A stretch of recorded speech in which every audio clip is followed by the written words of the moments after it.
영국의 캠벨 몰간 목사는 세계적으로 유명한 설교가였습니다.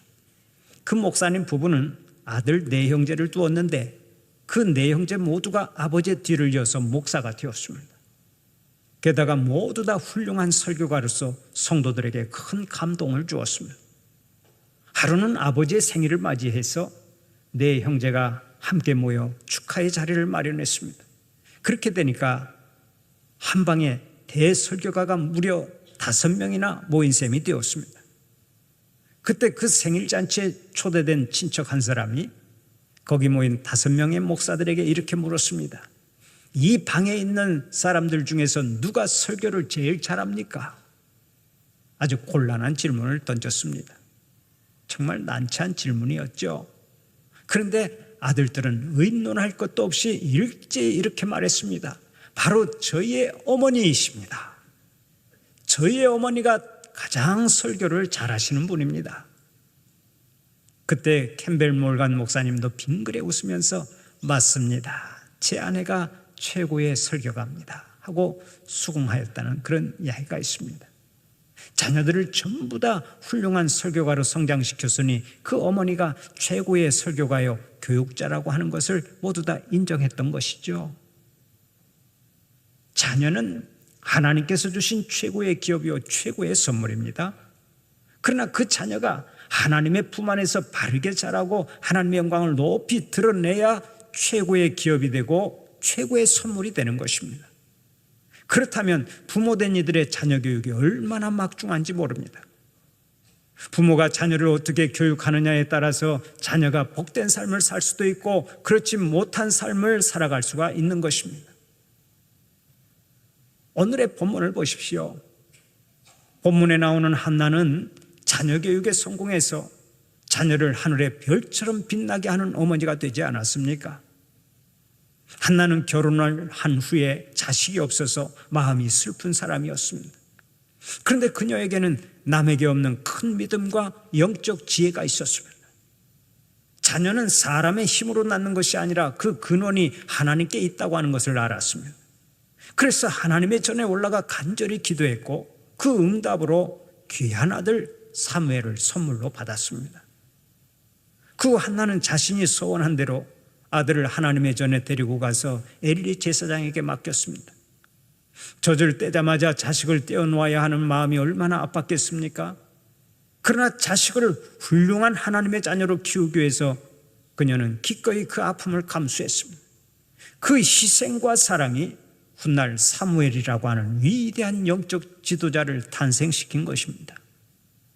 사무엘은 선지자요 제사장이요 당시의 나라를 책임진 지도자였습니다. 백성들의 어려움을 해결해 주는 재판관이기도 했습니다. 그럼에도 불구하고 그는 사명을 잘 감당해서 오늘도 하늘의 별처럼 빛나고 있습니다. 우리 부모들은 하나같이 자녀가 잘 되기를 원합니다. 성공하기를 원합니다. 그래서 나는 굶어도 자식은 먹이고 나는 못 배웠어도 자식은 최고의 학부까지 가르치려고 모든 것을 희생합니다. 아낌없이 다 투자합니다.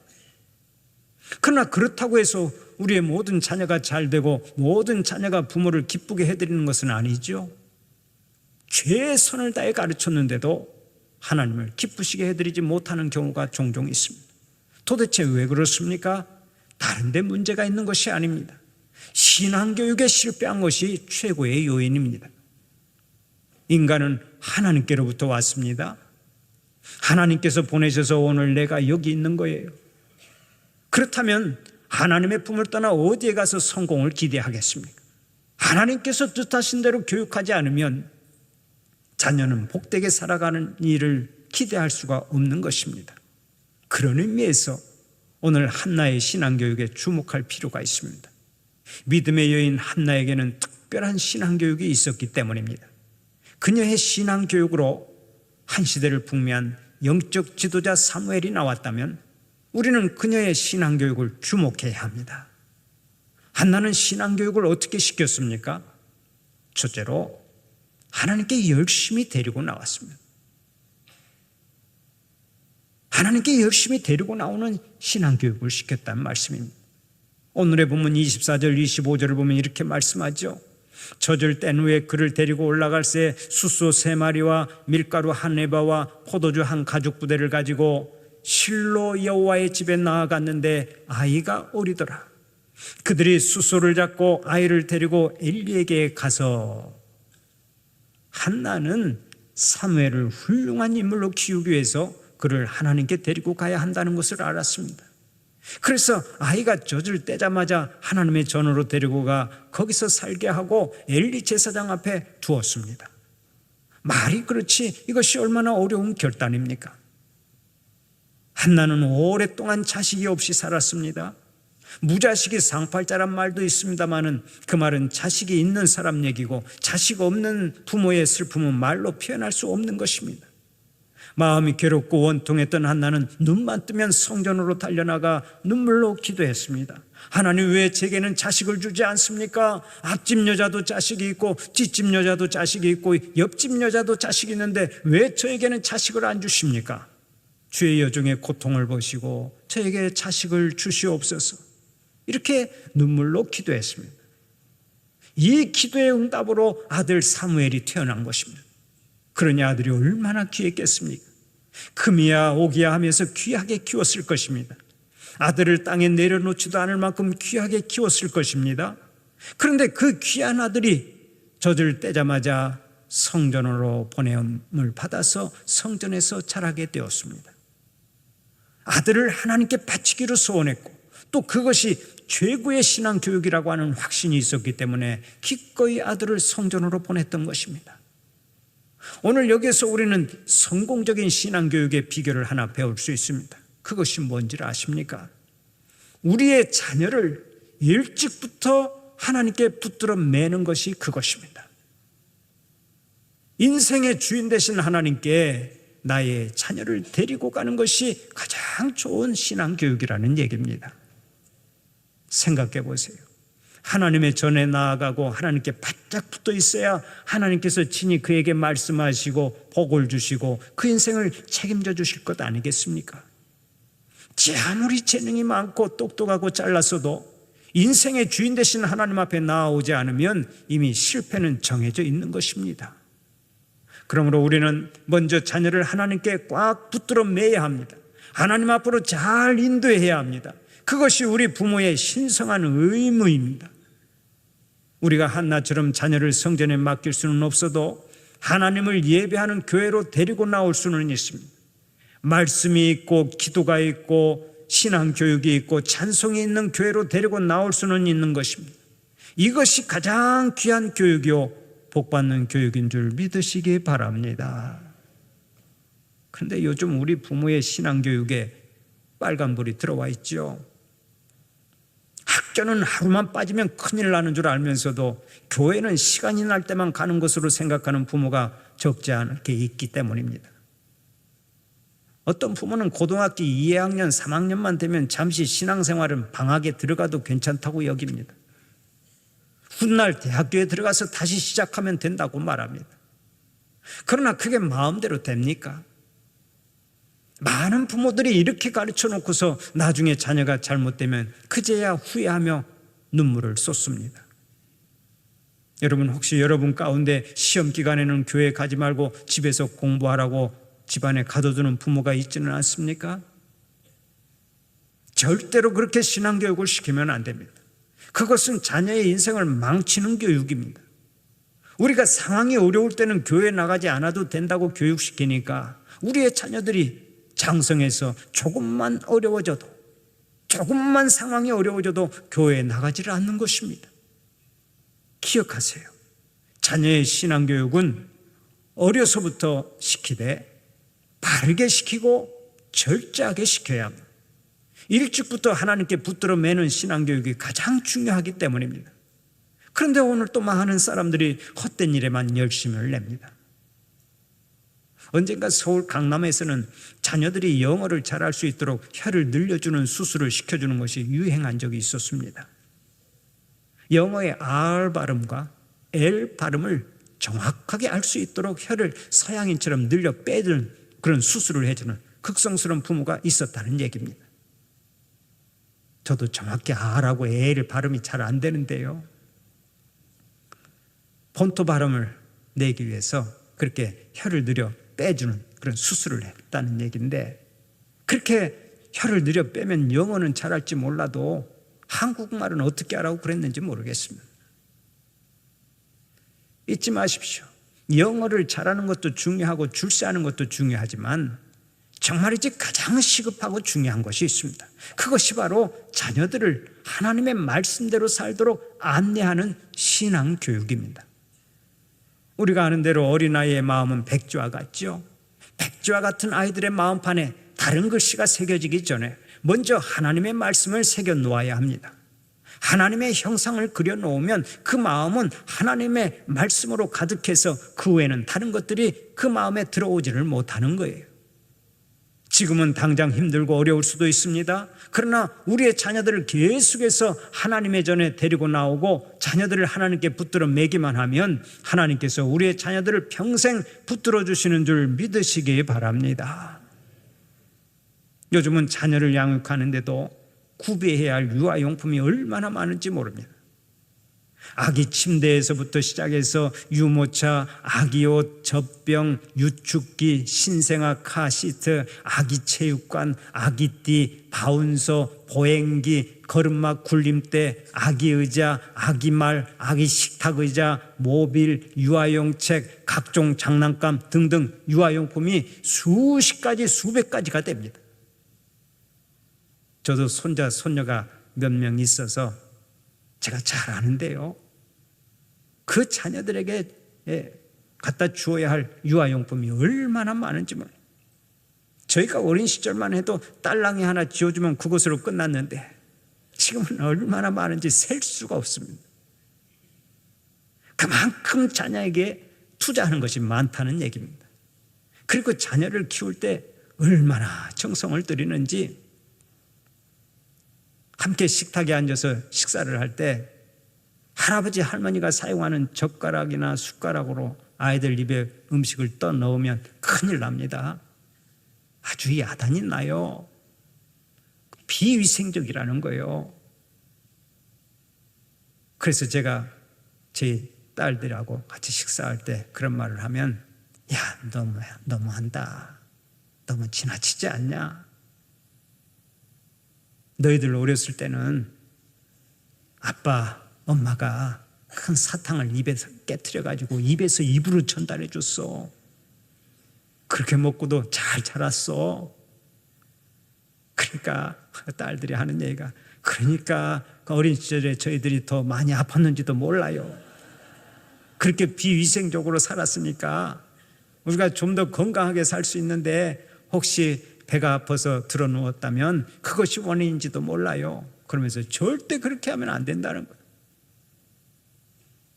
그렇게 말해도 안 볼 때는 몰래 한 번씩 제가 쓰던 젓가락으로 먹이는데요, 너무 지나치니까. 우리의 자녀들이요, 얼마나 정성을 다해서 아이들을 키우고 또 아이들에게 투자하는지 모릅니다. 그러나 여러분, 다 투자해도 하나님께 붙들어 매는 신앙교육에 투자하지 않으면 아무런 소용이 없습니다. 하나님 없는 인생은 반드시 실패로 끝나기 때문에 그렇습니다. 한번 따라서 해봅시다. 자녀를 먼저 하나님께 붙들어 매자. 하나님께 인도하자. 아멘입니까? 누차 말씀드리지만 어린 시절부터 자녀를 하나님께 확실하게 붙들어 매기만 하면 그 자녀는 평생 염려할 게 없습니다. 그러나 하나님께 붙들어 매지 않으면 우리는 평생 자녀를 쫓아다니면서 염려하고 걱정하고 근심하며 사는 거예요. 어떤 길을 택하시겠습니까? 어린 시절부터 여러분의 자녀를 하나님께 확실하게 붙들어 매는 믿음의 부모가 되시기를 바랍니다. 사무엘 뒤에는 그의 어머니 한나의 신앙교육이 있었습니다. 모세 뒤에는 어머니 요게벳의 신앙교육이 있었습니다. 디모데 뒤에는 어머니 유니게의 신앙교육이 있었습니다. 성 어거스틴 뒤에는 기도의 어머니 모니카가 있었고, 웨슬렘 목사 형제 뒤에는 믿음의 어머니 수산나가 있었습니다. 어린 시절부터 자녀를 하나님께 잘 인도해서 자녀들을 통해서 누리는 복이 항상 차고 넘쳐나시기를 축원합니다. 두 번째로 한나는 자녀를 위해서 늘 기도했습니다. 오늘의 본문 10절을 보면 이렇게 말씀하죠. 한나가 마음이 괴로워서 여호와께 기도하고 통곡하며, 또 12절에서도 이렇게 말씀합니다. 그가 여호와 앞에 오래 기도하는 동안에 엘리가 그의 입을 주목한즉. 한나는 기도하는 어머니였습니다. 특히 그녀는 사무엘을 위해 누구보다 열심히 기도한 사람이었습니다. 사무엘을 얻기 위해서 밤새도록 통곡하며 기도했는데 그 모습이 너무도 지나쳐서 엘리 제사장은 그녀가 술에 취한 줄 알고 포도주를 끊으라고 책망할 정도였습니다. 그렇게 간절히 기도해서 얻은 아들이기에 한나는 아들이 태중에 있을 때부터 기도했을 것입니다. 이 땅에 태어난 다음에도 계속해서 쉬지 않고 기도했을 것입니다. 그래서 한나는 자기 아들 사무엘을 데리고 성전에 와서 자신을 소개할 때 에브라임에 사는 엘가나의 아내 한나라고 소개하지 않았습니다. 오늘의 본문 26절 27절을 보면 이렇게 말합니다. 내 주여 당신의 사심으로 맹세하나이다. 나는 여기서 내 주 당신 곁에 서서 여호와께 기도하던 여자라. 이 아이를 위하여 내가 기도하였더니 내가 구하여 기도한 바를 여호와께서 내게 허락하신지라. 한나는 자신을 기도하던 여자요, 기도해서 응답받은 여자라고 소개하고 있습니다. 그렇습니다. 한나는 자식을 위해서 쉬지 않고 기도하던 여인이었습니다. 바로 이것이 자녀를 훌륭하게 양육하는 비결인 줄 믿으시기 바랍니다. 우리가 자녀의 건강을 위해서 때로 녹용을 넣은 보약을 먹입니다. 영양제도 열심히 복용하게 합니다. 육신의 건강을 위해서 필요한 일입니다. 그렇다면 영혼의 건강을 위해서는 가장 좋은 보약이 무엇입니까? 바로 부모의 기도입니다. 자녀들의 영혼의 건강을 위해서는 부모의 기도보다 더 강력한 보약이 없는 것입니다. 우리는 메가더 장군을 전쟁의 영웅으로만 이해하기 쉽습니다. 그러나 그는 자녀를 위해 늘 기도하는 기도의 아버지이기도 했습니다. 그가 자녀를 위해 드린 기도가 이렇습니다. 오 주여, 내 아이가 이런 사람이 되게 하소서. 약할 때 자신을 분별할 수 있는 힘과 두려울 때 자신을 잃지 않는 용기를 주소서. 정직한 패배 앞에 당당하고 태연하며 승리의 때에 겸손하고 온유한 사람이 되게 하소서. 내 자녀에게 유머를 알게 하시고 생을 엄숙하게 살아감과 동시에 생을 즐길 줄 알게 하소서. 자기 자신에 지나치게 집착하지 말게 하시고 겸허한 마음을 갖게 하셔서 참된 위대성은 소박함에 있음을 알게 하시고 참된 지혜는 열린 마음에 있으며 참된 힘은 온유함에 있음을 명심하게 하소서. 여러분, 이런 기도를 누가 할 수 있겠습니까? 자식을 생명보다 더 사랑하는 아버지가 할 수 있는 것입니다. 어머니의 기도가 어둠에 빠진 자녀를 구해내는 힘이 있다면 아버지의 기도는 자녀가 삶의 방향을 잃지 않도록 붙잡는 힘이 있습니다. 한 집안의 영적 제사장인 아버지의 역할이 그만큼 중요한 것입니다. 그러므로 아버지가 거룩한 삶의 본을 보이고 자녀를 위한 축복의 기도를 아끼지 않는다면 그보다 더 귀한 자녀 교육은 없는 것입니다. 기도는 돈이 들지 않습니다. 때와 장소도 필요하지 않습니다. 길을 가면서도 할 수 있고 버스를 타고서도 할 수 있고 누워서도 할 수 있습니다. 자녀들을 위해 기도하는 여러분들이 되시기를 바랍니다. 자녀들의 영혼을 위해서 기도하는 여러분들이 되시기를 바랍니다.